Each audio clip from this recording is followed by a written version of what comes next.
ব্যবসা বাণিজ্য হলো না খালি ভাইরালে হচ্ছেন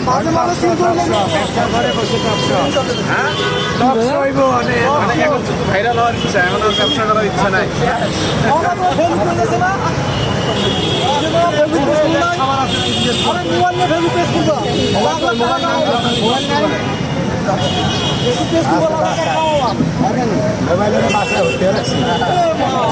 নোয়াখালী যদি আপনাকে বলা হয় যে আপনি একটা ফেস খুলে নোয়াখালীর আন্ডারে দিয়ে দেন, সে চালাবে, আপনার দুঃখে সুখে সুখ দুঃখে সামনে থাকবে, পাশে থাকবে, আপনি কি করেন? আমি তো সংসদই চাই না, দেশ দিয়ে কি হবে?